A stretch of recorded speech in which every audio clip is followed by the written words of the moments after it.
मौसम का तेवर जितना तल्ख है उससे कहीं ज्यादा सियासी मिजाज भी हाई है। आज छठे चरण का मतदान सुबह से ही जारी है और सभी राजनीतिक दलों की तरफ से अब तक जितना भी चुनाव प्रचार किया गया अपनी पूरी ताकत लगा दी गई है 2024 को फतह करने के लिए। लेकिन छठे चरण के इस महासंग्राम में कौन बाजी मारेगा और जनता किसको जनादेश देती नजर आएगी, ये 4 तारीख को फिलहाल क्लियर हो जाएगा। लेकिन आपको बता दें कि आज एक केंद्र शासित प्रदेश समेत 8 राज्यों में आज 58 सीटों पर मतदान हो रहा है और इसमें कई ऐसे बड़े सियासी सूरमा हैं जिनकी सियासी किस्मत आज ईवीएम में कैद हो जाएगी। और इस छठे चरण के मतदान के समीकरण को हम समझने की आज कोशिश करेंगे और समझेंगे कि आखिर ये किसके पक्ष में जाता नजर आ रहा है और किस तरीके से किन मुद्दों पर लोग आज मतदान करते नजर आ रहे हैं। पूरा एनालिसिस करने की हम कोशिश करेंगे। हमारे साथ एक विशेष पैनल जुड़ा हुआ है, आपका तारुफ करा देते हैं उनसे। सुमित शर्मा जी हैं, पॉलिटिकल एक्सपर्ट हमारे साथ जुड़े हुए हैं। दीपचंद्र राठौर जी कांग्रेस के नेता हैं, हमारे साथ जुड़े हुए हैं। और मनीष तिवारी जी हैं, भारतीय जनता पार्टी का पक्ष रखेंगे। आप तीनों मेहमानों का बहुत स्वागत है। सुमित शर्मा जी, सबसे पहले हम आपके पास ही आएंगे। छठे चरण का ये मतदान आज सुबह से ही संपन्न हो रहा है। लोग अपने घरों से बाहर निकल रहे हैं, मतदान केंद्रों पर जाकर अपने मताधिकार का प्रयोग करते नजर आ रहे हैं। 5 चरणों के अब तक जो चुनाव संपन्न हुए, हमने देखा कि एक तरफ जहां 400 का नारा दिया जा रहा है, विपक्ष कह रहा है कि 200 सीटों से आगे एनडीए गठबंधन नहीं जा रहा है। लेकिन दावा ये किया जा रहा है एनडीए की तरफ से कि साहब 400 पार हम करने जा रहे हैं। छठे चरण का मतदान अगर आप देख रहे हैं तो किस तरीके से कौन किस पर भारी पड़ता नजर आ रहा है? देखिए, 5 चरण का जो चुनाव हुआ है उस चुनाव पे अगर हम नजर डालेंगे तो चुनाव कहीं ना कहीं दोनों लगाई जा रही थी, चाहे इंडिया गठबंधन के तौर पर चाहे एनडीए गठबंधन के तौर पर। एनडीए गठबंधन जिस तरह से कह रहा था कि हमारा जो ये चुनाव है 2024 का चुनाव 400 पार का होगा, वो कहीं ना कहीं जब चुनाव का चरण शुरुआत हुई तो वो कहीं ना कहीं बराबरी की आड़ में खड़ा हो चुका था और खड़ा है। और उसी तरह से इंडिया गठबंधन की बात करते हैं, इंडिया गठबंधन भी चुनाव जब 2 चरण का चुनाव हुआ था उसके बाद ये कॉन्फिडेंस में आ गई थी इंडिया गठबंधन कि हम बहुमत को पार कर सकते हैं। लेकिन कहीं जो पिछला जो 2 चरण जो चुनाव हुआ है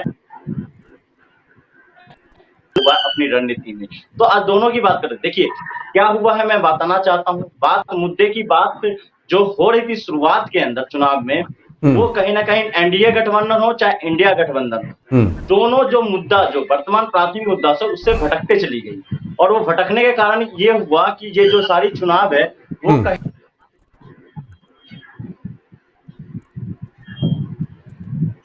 चुनाव होना चाहिए था कहाँ पे, विकास के मुद्दों पर चुनाव होना चाहिए थे, कहाँ शिक्षा के मुद्दों पर चुनाव होना चाहिए था, नौजवानों के न्याय के मुद्दों पर। तो ये सारी चीजें है। और दोनों का जो मैनिफेस्टो इस बार जो कह रहा था, मैनिफेस्टो तो यही कह रहा था कि ये चुनाव जो है नौजवानों को लेकर होगा। लेकिन किसी, चाहे इंडिया गठबंधन हो चाहे एनडीए गठबंधन, दोनों गठबंधन की बात करना चाहता हूँ, दोनों गठबंधन में से किसी का नेता अगर रैली में जाते हैं तो अपने मैनिफेस्टो की बात नहीं करते और जनता को क्या दिखाने की कोशिश करते हैं कि आपको एक तो धर्म की आड़ में आपको अंध बनाने की बात करता है और दूसरा कहता है आप जाति की आड़ में अंध बनाने की बात करता है। तो बात दोनों गठबंधन की कमियां तो है, लेकिन दोनों गठबंधन कहां तक जनता का दिल जीतेगा ये 2024 के रणनीति 4 जून को ही पता चलेगा। क्यों? जो उम्मीदें दोनों गठबंधन लगा रही थी, हम लोग एनालाइज करते तो हमें पता था पहले जो चुनाव से पहले का जो विचार था लोगों के बीच में, वो विचार कहीं ना कहीं,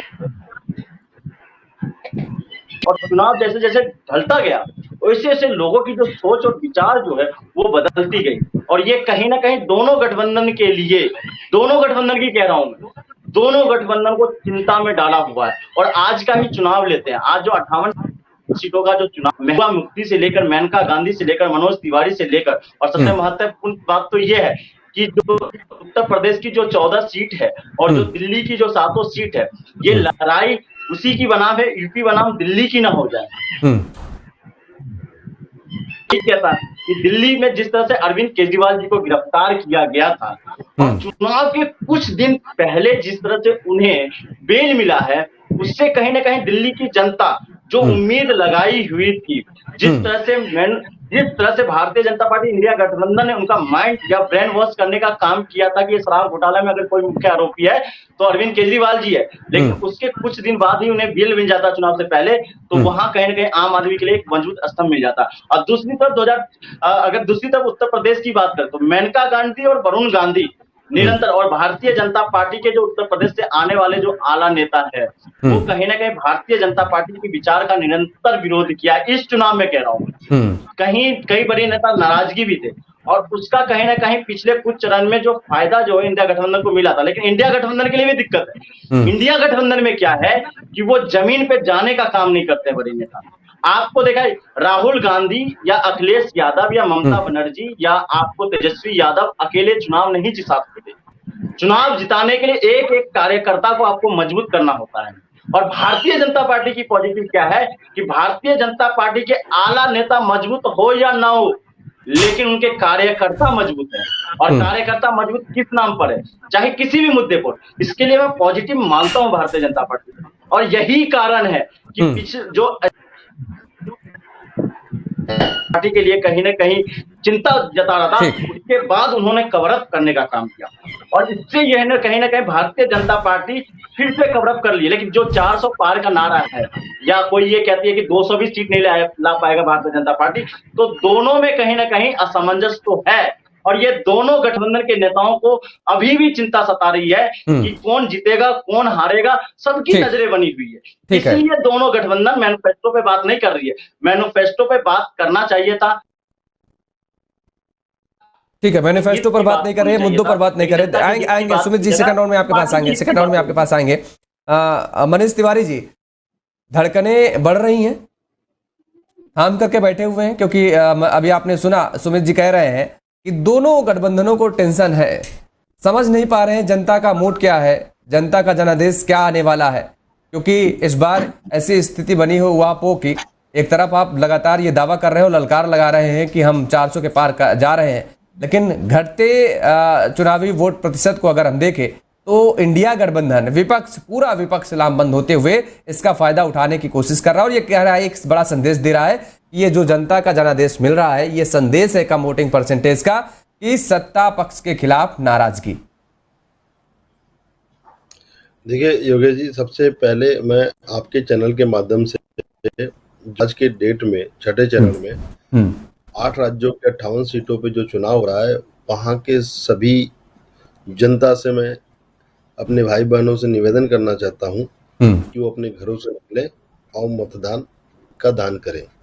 ये बहुत ही महत्वपूर्ण विषय है, क्योंकि हम अपने देश का मुखिया, हम अपना मुखिया चुनने जा रहे हैं, तो हमें मतदान करना बहुत ही, हमारा दान करना, मत का दान करना बहुत ही अनिवार्य है।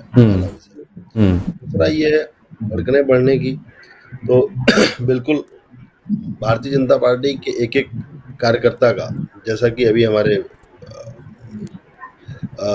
विश्लेषण कर रहे थे हमारे भाई, उन्होंने एक बात बोला कि मैं बिल्कुल उनके बात से सहमत हूँ, कुछ बातों में उनके विचारधाराओं से सहमत हूँ कि भारतीय जनता पार्टी का शीर्ष नेतृत्व के साथ साथ जो कार्यकर्ता हैं वो बहुत ही कर्मठ हैं और बहुत ही पॉजिटिव माइंड के साथ में चलते हैं। उनके अंदर निगेटिव, नकारात्मक चीजें नहीं आती हैं। तो 4 जून को धड़कनें बढ़ने की जगह धड़कनें बढ़ी इस वजह से हैं कि हम पूरे भारतवर्ष में मिठाइयाँ कहाँ से खरीदेंगे, हम अपनों का मुंह मीठा कैसे कराएंगे, हम पे हमारे अपने अभी से बोल रहे हैं कि जी मुंह मीठा कराओ, लड्डू से काम नहीं चलता। तो हम तो इस चीज में परेशान है कि हलवाइयों को कैसे बुक करें, कहाँ पे मिठाइयाँ बनवाएं, क्योंकि अब की बार हम 400 पार आ रहे हैं। अरे आपके पास जगह की कमी, आपके पास जगह की कमी है। 5 स्टार होटल नुमा आपने बना दिया पूरा दफ्तर दिल्ली में। कांग्रेस लगातार इस बात को कहती है, जगह की कमी है, पैसे की कमी भी नहीं है, अथाह पैसा हलवाइयों का आप कह रहे हैं। बहरहाल ठीक है, लेकिन आपने सुमित जी की एक बात को इग्नोर कर दिया।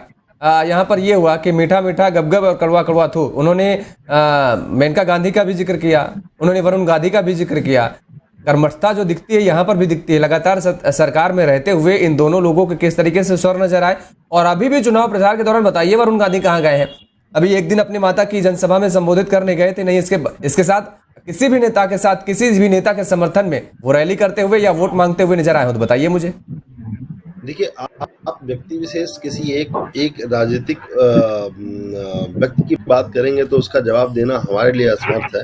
लेकिन क्या है कि हमें पूरी संगठन काम करती है। अच्छा, मैंने एक दूसरा चेहरा बता दे रहा हूँ, मैं एक और दूसरा चेहरा बता दे रहा हूँ। ब्रजभूषण सिंह को तो आपने निकाला नहीं है, जो आरोप लगे हुए हैं, ठीक है, आरोप लगे हुए हैं, आपने उन्हें पार्टी से तो बाहर निकाला नहीं, रास्ता दिखाया नहीं बाहर का, तो फिर बताइए किसके लिए उन्होंने वोट मांगा अपने बेटों को छोड़कर? देखिए, ब्रजभूषण सिंह जी चुनाव नहीं लड़ रहे हैं, ठीक है, आपको ये पता होना चाहिए, पहली बात। दूसरी बात ये है कि भारतीय जनता पार्टी एक ऐसी पार्टी है जिसमें अपने कार्यकर्ताओं के ऊपर लगाम लगता है, और ये केवल ब्रजभूषण सिंह जी ही पहली मिसाल नहीं है। और न जाने कितने हमारी बहनें अपने शब्दावली की वजह से इंटरनल भारतीय जनता पार्टी में उनके साथ में सख्त रवैया अपनाया गया, उनके ऊपर कार्रवाई की गई। वहीं अगर आप विपक्ष की बात करें, कांग्रेस के अंदर तो जिस तरीके के बयानबाजी करते हैं, उन्हें चुनाव लड़ने के लिए टिकट दे दिया जाता है। तो फर्क बहुत साफ है। ये एक सिस्टमैटिक संगठन है, यहाँ संगठन के तहत हम काम करते हैं, सही को सही और गलत को गलत भी कहते हैं। यहाँ किसी प्रकार के गलत चीजों को बढ़ावा नहीं दिया जाता। बेंचमार्क 400 ही है, हम 400 पार आ रहे हैं। यूपी के अंदर जो 80 सीटें, चलिए एक और नाम बता दे रहा हूं, जयंत सिन्हा आपके नेता हैं, पूर्व सांसद हैं। आप एक व्यक्ति का नाम नहीं, मैं एक एक नाम गिनाता चला जाऊंगा और आधे घंटे नाम गिनाता चला जाऊंगा आपके नेताओं के जो प्रचार। अरे सुनिए ना, जयंत सिन्हा ने अपने मताधिकार का प्रयोग नहीं किया, आपको मालूम है? जयंत सिन्हा आपके पूर्व सांसद हैं, आप यहां से कह रहे हैं कि वोट का मतदान कीजिए, जनता आपकी एहसान है, आपने कुछ दिया है जनता को जो आपको मतदान करे। दान आदमी क्यों करता है? उम्मीद के साथ करता है। दान आप क्यों करता है कि जयंत सिन्हा, अरे सुनिए ना, जयंत सिन्हा ने अपने मतदान का प्रयोग नहीं किया। जयंत सिन्हा ने किसी भी पार्टी के व्यक्ति के लिए प्रचार नहीं किया। क्यों? महज उनको टिकट नहीं दिया गया इसलिए? आपने कारण बताओ, नोटिस भी जारी किया आपकी पार्टी ने। एक मिनट योगेश जी, आप ये बताइए कि आपने अपने मत का प्रयोग किया कि नहीं किया? बिल्कुल किया, बिल्कुल। जयंत सिन्हा जी ने आपको आके ये बोला कि मैं क्यों वोट का अपने मतदान नहीं कर पा रहा हूं?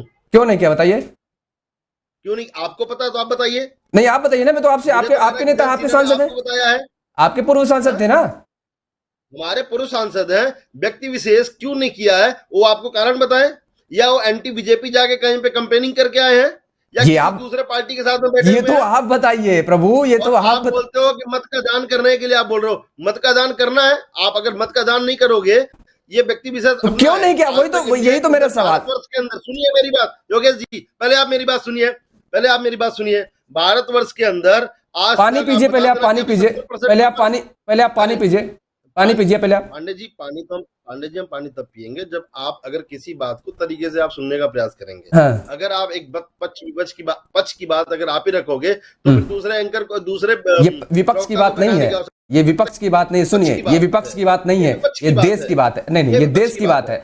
आप नहीं, ये देश की बात है, ये देश की बात है, ये देश की बात है, जहां एक तरफ हमारी सरकार ये कह रही है, चुनाव आयोग न जाने कितना अकूत पैसा खर्च कर रहा है कि प्रत्येक व्यक्ति को अपने मतदान करना चाहिए, और वहीं पर हमारे ये जो दिग्गज नेता हैं जो देश का प्रतिनिधित्व करते रहे हैं, वो खुद अपने मताधिकार का प्रयोग नहीं कर रहे हैं। वो आपकी पार्टी में बैठे हुए हैं कि या कांग्रेस के नेता होंगे तो उनसे भी हम पूछेंगे। सवाल ये, अब आप इसमें अब सवाल पूछने तो आप कह रहे हैं विपक्ष का सवाल है। नहीं, विपक्ष की सवाल की बात नहीं है, मैंने ऐसा नहीं बोला। चलिए ठीक है, चलिए सेकंड राउंड में आते हैं, आपके पास मनीष जी आते हैं। ठीक है, आ गई आपकी बात। आज तक हमारे देश के अंदर जब से चुनाव हो रहा है सन 1947 के बाद से आज तक, 1947 में भी चुनाव हुआ नहीं था, 5 साल बाद ही हुआ था। पहली बार भी हमारे जवाहरलाल नेहरू जी प्रधानमंत्री बना दिए गए थे। बस कांग्रेस की तब से तानाशाही चलती आ रही है, गलत तरीके से कार्य करने का जो अवधारणा था उस वक्त से आ रहा है। सरदार वल्लभ भाई पटेल को तभी दरकिनार कर दिया गया था। तब से लेके आज तक क्या आपको पता है कि 70% के ऊपर कभी मतदान हमारे भारतवर्ष में हुआ? क्यों नहीं करा पाया? इलेक्शन कमेटी क्यों नहीं करा पाया? या आप अपने चैनल के माध्यम से आह्वान करके क्यों नहीं करवा दिया? या इस वर्तमान समय पे आप आह्वान करिए, हो जाएगा? ये हमारा आपका नैतिक जिम्मेदारी बनता है इलेक्शन कमेटी के साथ में कदम से कदम मिलाकर बात करने की, ज्यादा से ज्यादा मतदान कराने का प्रयास करे, जिससे कि दशा और दिशा बदल सके। हम आज की डेट में अपने घरों में बैठकर डिजिटल मीडिया के माध्यम से अपने विचार रखते हैं। अगर हम अपने मत का प्रयोग नहीं करेंगे तो हम जो चाहेंगे वैसा नहीं होगा। क्यों नहीं कर रहे हैं? क्यों नहीं? यही तो मेरा सवाल। अरे आप मनीष जी, आप बोले भी जा रहे, आप क्यों नहीं कर रहे हैं? आप ही के नेता तो नहीं कर रहे हैं, वही तो मेरा सवाल था। आप समझाए चले जा रहे हैं। मैं आपको चाह रहा हूं, मैं यही आपको समझाना चाह रहा हूं, 40% वोटिंग नहीं हो रही है, उसमें एक क्यों नहीं हो रही है? क्योंकि